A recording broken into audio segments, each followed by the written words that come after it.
नमस्कार श्रोताओं, मैं हूँ रजनी, आपकी दोस्त और होस्ट। बहुत बहुत स्वागत करती हूँ आकाशवाणी रायगढ़ के इस विशेष भेंटवार्ता की कड़ी में। और श्रोताओं, हर साल 17 अप्रैल को वर्ल्ड हीमोफीलिया डे के रूप में मनाया जाता है। इस विशेष भेंटवार्ता के क्रम में आकाशवाणी रायगढ़ के स्टूडियो में आज हमारे साथ उपस्थित हैं हमारे आज के बहुत ही खास मेहमान डॉक्टर अनिल कुमार जगत जी, मुख्य चिकित्सा एवं स्वास्थ्य अधिकारी रायगढ़ छत्तीसगढ़ से। तो डॉक्टर साहब, आपको हमारा प्यार भरा नमस्कार। नमस्कार मैडम, बहुत बहुत स्वागत है आज के इस विशेष भेंटवार्ता के क्रम में। बहुत बहुत धन्यवाद आप बुलाने के लिए। जी, और हमारा सबसे पहला सवाल तो ये है, हीमोफीलिया है क्या?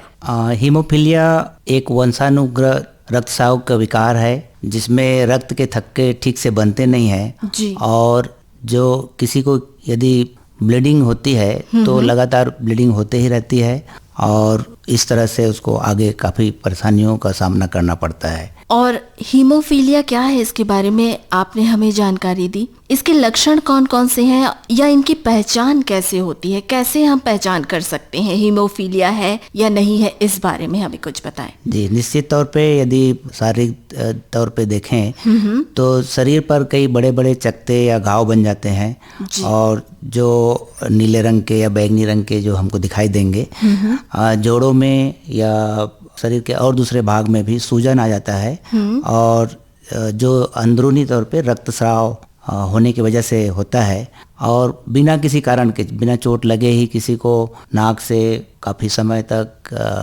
यदि खून बह रहा हो या मल या मूत्र की जगह में खून बह रहा हो तो इस तरह के लक्षण हो सकते हैं। महिलाओं में देखते हैं कि जो मासिक धर्म होता है वो लंबे समय तक काफ़ी जारी रहता है।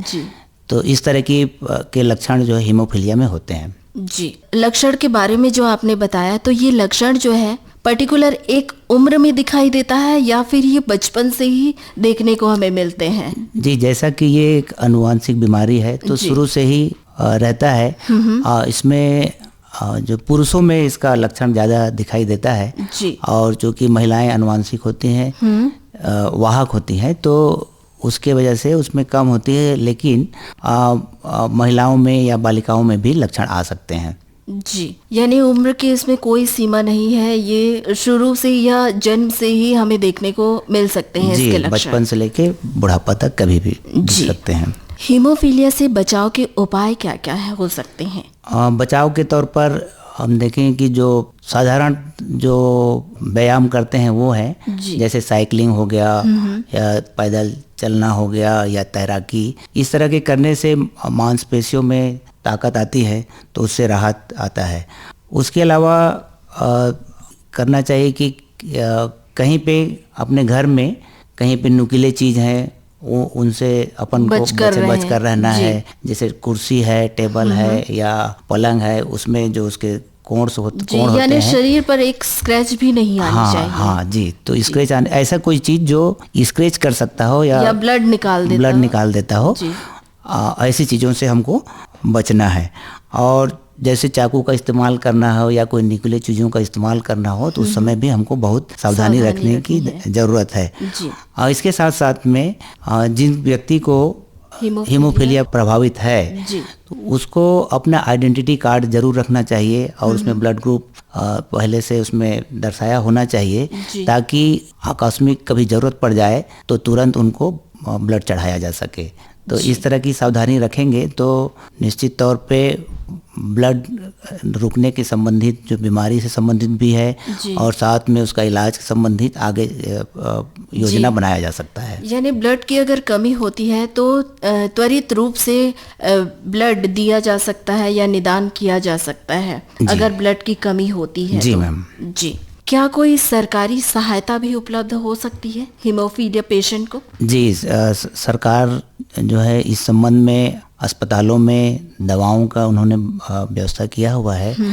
बाजार में इन दवाओं की कीमत काफ़ी अधिक है, तो जहाँ पे जिस जिलों में इस तरह के मरीज हैं वो अपना नाम रजिस्टर करवा लेते हैं और उनके हिसाब से किसी को फैक्टर 8 है, फैक्टर 9 है, इस तरह की कमी होती है तो उसको उस इंजेक्शन को दिलाया जाता है। शहरी क्षेत्र में तो उतनी दिक्कत नहीं होती है, और लेकिन अगर ग्रामीण एरिया है और उस क्षेत्र में अगर हीमोफीलिया पीड़ित कोई व्यक्ति है तो वो इन सुविधाओं का लाभ कैसे ले सकता है? हाँ जी, हम लोग जैसे यहाँ पे अब जिला स्तर का बात कर रहे हैं जी। हम लोगों का अस्पताल का जैसा रहता है कि ब्लॉक स्तर में वहाँ पे सामुदायिक स्वास्थ्य केंद्र होता है या प्राथमिक स्वास्थ्य केंद्र भी, और आगे जाएंगे तो होता है। तो यदि किसी एरिया में कोई व्यक्ति इस बीमारी से चिन्हांकित हुआ है तो उसके लिए उस पास के चिकित्सा केंद्रों में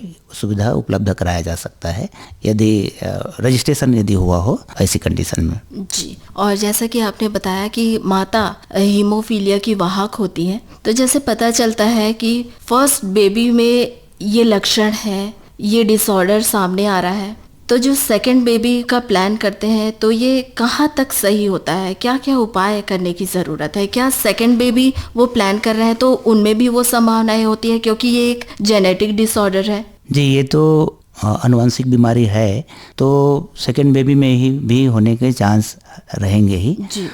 बस इतना ध्यान रखना है कि जो डिलीवरी के प्रोसेस है उस समय अधिक रक्तस्राव ना हो जाए। तो ऐसे कंडीशन में पहले से सावधानी और ब्लड का व्यवस्था रखना चाहिए, क्योंकि ये ब्लड से संबंधित बीमारी है। तो क्या इसमें एक सामान्य ब्लड ग्रुप वाले व्यक्ति में ही ये पाया जाता है? नहीं, जैसे O पॉजिटिव है, AB नेगेटिव है, AB पॉजिटिव है? नहीं, सभी ग्रुप में पाया जा सकता है। जी, ये सभी ग्रुप में पाया जाता है। और जिन्हें भी हीमोफीलिया से संबंधित समस्याएं होती है तो उनका खान पान कैसा हो? खान पान तो विशेषकर जो साधारण खाना ही खाना चाहिए जी। और जो हेल्दी डाइट जिसको बोलते हैं और जो बैलेंस डाइट जिसको बोलते हैं, संतुलित आहार खाना चाहिए, ताकि मांसपेशियों का जो मजबूती बनाए रखने के लिए जो प्रोटीन की आवश्यकता होती है वो भी जरूरी है, और फैट की भी ज़रूरत रहती है, तो साथ में कार्बोहाइड्रेट की। इसके अलावा सभी और जो आवश्यक तत्व होते हैं जैसे विटामिन हैं, आवश्यक मिनरल्स हैं, इनकी भी ज़रूरत होती है। जी, आहार के बारे में आपने हमें बताया, और हीमोफीलिया के सिम्टम्स अगर किसी में हैं तो सामान्य जीवन जीने के लिए उन्हें किन किन बातों का ध्यान रखना चाहिए? जी, अभी जैसे हमने बचाव के उपाय के बारे में चर्चा की है, तो निश्चित तौर पे उनको ये ध्यान देना चाहिए कि कैसे हम उन परिस्थितियों से बचें जो हमको चोटिल करता हो। तो उन सारी, जैसे कभी हड़बड़ी ना करें इस तरह से कहीं जाते समय, या कहीं ऐसा ना हो कि भीड़ भाड़ एरिया में ना चले जाएं। तो और दूसरी चीज़ कि कोई, जैसे अभी बात कर रहे थे कि घरेलू परिस्थिति में भी कि कहीं ऐसा ना हो कि कुछ नुकीले चीज़ों से टकरा जाए या कोई ऐसा धारदार चीज़ों से टकरा जाएं जिसमें खून बहने की संभावनाएं रहती हैं। तो हम ऐसी सावधानी रखेंगे तो निश्चित तौर पे जो रक्तस्राव से संबंधित जो उसके कॉम्प्लिकेशन होते हैं उससे बचा जा सकता है। आइए जाने हीमोफीलिया को। इस विषय से संबंधित जानकारी आप दे रहे हैं, और जाते जाते आप अपनी तरफ से हमारे श्रोताओं को क्या कहना चाहेंगे? जी, इस साल का जो थीम बनाया है कि सभी तक पहुंच होना चाहिए, और जो माताएं हैं और बालिकाओं को भी रक्तस्राव हो सकता है, तो हमको निश्चित तौर पे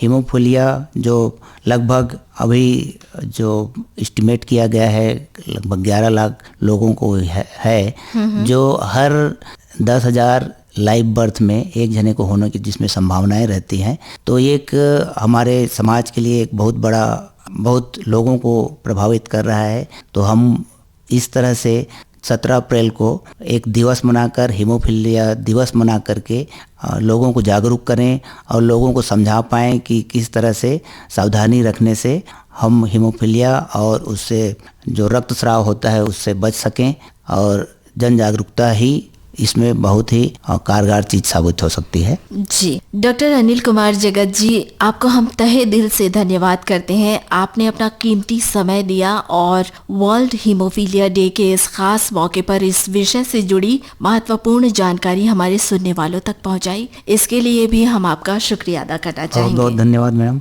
तो श्रोताओं, 17 अप्रैल 2025 वर्ल्ड हीमोफीलिया डे पर इस विशेष भेंटवार्ता के क्रम में हीमोफीलिया को जाने, इस विषय पर महत्वपूर्ण जानकारी देने के लिए हमारे साथ उपस्थित हुए डॉक्टर अनिल कुमार जगत जी, मुख्य चिकित्सा एवं स्वास्थ्य अधिकारी, रायगढ़, छत्तीसगढ़ से। और अब इस बहुत ही खास कड़ी से हमें दीजिए इजाजत। नमस्कार।